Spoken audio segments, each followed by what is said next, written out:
Hello everyone, welcome back to our Team Autotrend channel. This is your Viprajesh again, and I'm here again with the brand new Hyundai Venue. Yeah, this is actually the Hyundai Venue season because the Hyundai Venue is the currently hottest product in the Indian market. Okay, and it is actually in the hottest segment, the compact SUV segment, right?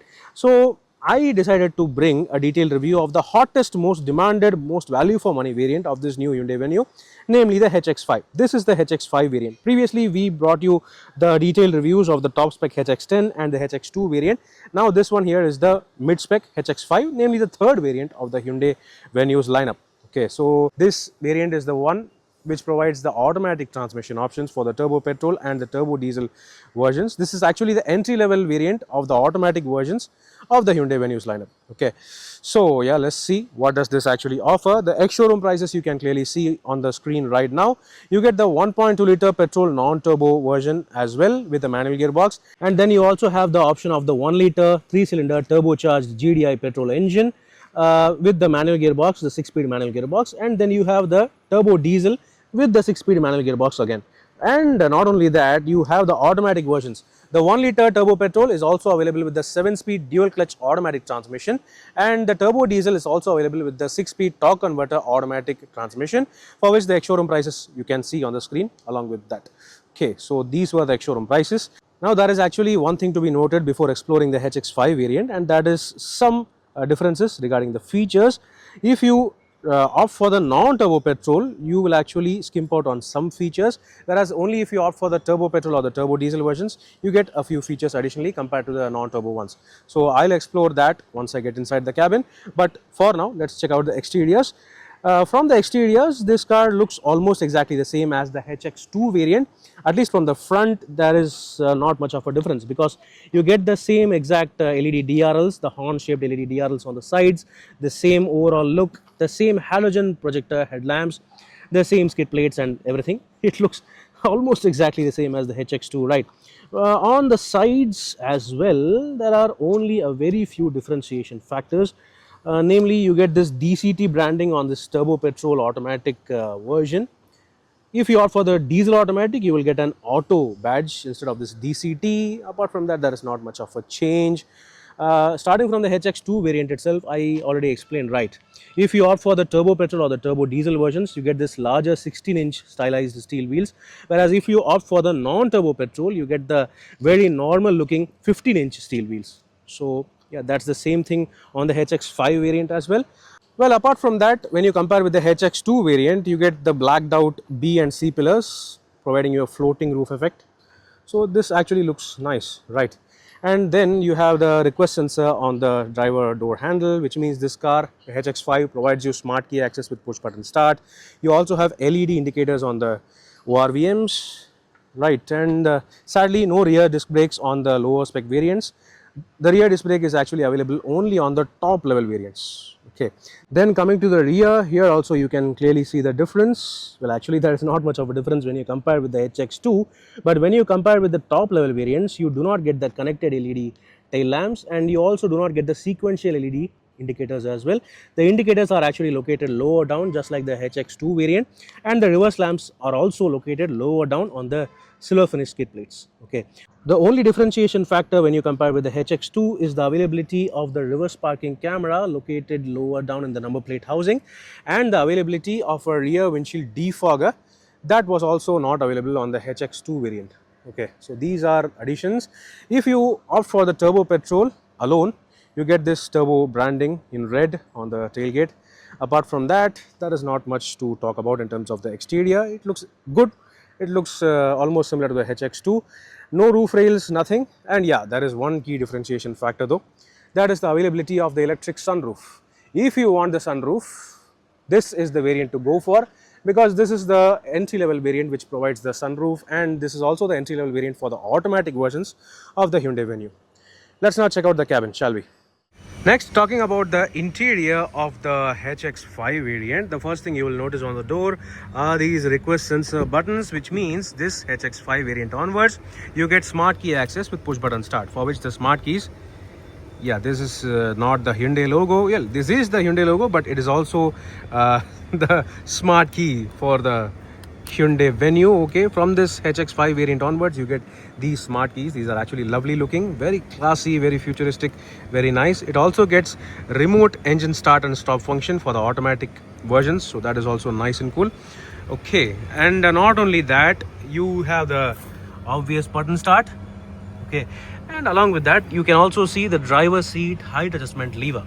Okay, from this HX5 variant onwards only you get the driver seat height adjustment function, but the seat actually is the same design as we have seen on the HX2 and the HX4, but the HX4 does not have driver seat height adjust. Okay, still you have the dual tone finish. This dual tone look, the dual tone theme, the light gray and dark gray combination fabric comes only from the HX4 variant onwards. Okay, so that's the same thing carried forward to the HX5, and that's a thing to be reminded of. Okay, so let's get inside, and this is how the actual dashboard looks like. It looks almost the same as the HX2, right, except for the dual tone finish. Okay, this dual tone finish is the key differentiation between the HX2 and the HX4. From the HX4 variant itself, you get this dual tone color combination, the light grayish theme going across the dashboard, but most of the features are almost exactly the same. Okay, let me just show you the door pad. The door pad is also almost the same as the HX2 variant, except for the addition of electronically foldable ORVMs. This is a feature available from the HX4 variant onwards, not on the HX2. But the electronically adjustable ORVMs and all four power windows are we have already seen on the HX2. Okay, so those are standard across all variants except for the electronic folding function. Right, then this is how the steering wheel looks like. While this may look exactly the same as the HX2 variant, there are two key differentiations on the HX5 variant. If you opt for the automatic version, yes, this one here is the DCT automatic with the turbo petrol engine combination. Even if you opt for the diesel automatic, you get paddle shifters right behind the steering wheel. Okay, that you can see clearly, right? You have got paddle shifters on the HX5 variant itself, so that is good. Apart from that, you can also see the cruise control functions. Sadly, the cruise control feature is available only on the turbo petrol or the turbo diesel versions. The 1.2 liter CarPlay non-turbo version does not offer cruise control. Okay, then let's right now start the car. So that's the startup button, and the displays look almost exactly the same as the HX2 variant, except for some key differentiations. Okay, this one provides you tire pressure monitoring system on the instrument cluster. Okay, so TPMS is available from the HX4 variant onwards, not on the HX2, but still it is good to have on the mid-level variants. And on the touchscreen system, while this has the same features as the HX2 variant, well, almost similar features, you have a wireless Android Auto, Apple CarPlay as standard across all variants, along with say Bluetooth connectivity and almost the same things. The HX4 variant onwards provides you reverse parking camera. Okay, you get this reverse parking camera with a separate sensor display on the left side. You also get adaptive guidelines in the reverse parking camera. It looks good, the quality is good. Yeah, it is fine. Okay, nothing to fault. It is quite nice. This is a good feature to have. Okay, then you have the same manual AC all the way from the HX2 variant to the HX5 variant. So this is the same unit. You also get manual controls, physical controls for the touchscreen audio system, and you have the same phone storage trays, this one over here as well. You also have the same physical charging options, including 2 C-type and 1 12-volt sockets. You have the parking reverse neutral drive, and for fun you can also use the Triptronic function, plus and minus, using the gear selector lever itself instead of using the paddle shifters. Okay, that's also available. And another one thing, you have the center armrest that is not available on the lower spec variants. Now this center armrest for the front seats, actually you can get this armrest only if you opt for the automatic versions of the HX5 variant, be it the turbo petrol or the turbo diesel. If you opt for the non-turbo CarPlay petrol engine with the HX5 variant, you don't get the center armrest. You as usual get the same number of cup holders, phone storage pockets, phone storage tray on the dashboard as well, and you have the non-cooled glove box, which is also of the same size. Nothing much to complain about. Okay, but that's it. Sunroof lovers can rejoice because from this HX5 variant onwards you get electric sunroof. This is a regular size sunroof, but it's good, it's powered obviously, and it is good to have. Okay, then other things are almost exactly the same. You get separate yellow cabin bulbs, and the sunroof control is located over here, and you have the day-night manually adjustable IRVM. Does this car have vanity mirror? Oh dude, seriously, you get sunroof and all but no vanity mirror? I don't know what are they thinking. I don't know what are they smoking. Okay, so these are the features available on the HX5 variant in the front part of the cabin. Let's now check out the rear seats. Next, coming to the rear seats, you can see that even the HX5 variant does not provide adjustable headrests, and neither does it provide a headrest for the center passenger. Okay, while the overall seat design, the seat actual shape and everything is similar to the HX2 variant, you get the dual tone theme concept from the HX4 variant onwards, which means the upper part, the seat back, is actually in light gray color, whereas the seat base is in dark gray color. Okay, so that is the only difference, and in terms of actual space and comfort, the rear seat is exactly the same as the HX2 variant. Nothing much in terms of differentiation. You get decent level of knee room. Foot room is fantastic as well. If you opt for the turbo petrol or the turbo diesel version, you get a center armrest for the front, whereas if you opt for the non-turbo version, the AC vents are actually lowered on because of the absence of the armrest. Okay, so on the turbo petrol and the turbo diesel automatic versions, the AC vents are higher up over here. Apart from that, almost everything is exactly the same, including the door pad design, the speakers, the bottle holders, and even the centrally mounted yellow cabin lamp, that is also the same, except for this sunroof. Okay, this sunroof aims to provide better ambience and lighting to the cabin, and that is what it does exactly. So it is quite nice. The cabin appears to be brighter, and the interior also seems slightly better. Okay, from the HX4 variant itself, you get the dual tone color concept, but still, if you want the automatic, you have to opt for the HX5, and if you want the cruise control and other features also, you have to opt for the HX5. Even if you want the driver seat height adjust as well, you have to opt for the HX5. Okay, so that is how they have done.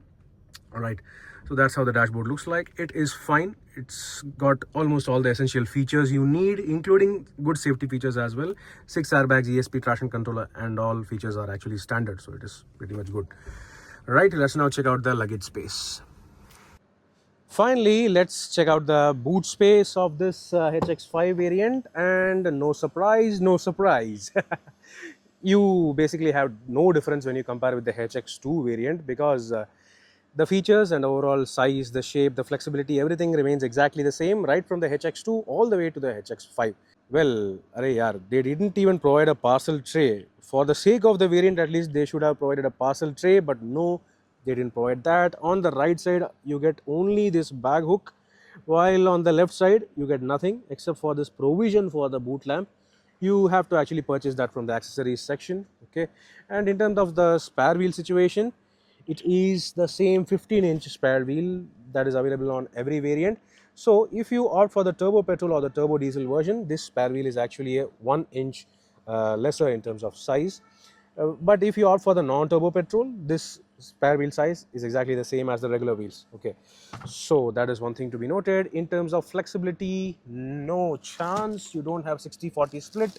All you get is this 100% folding function. Yeah, that's all.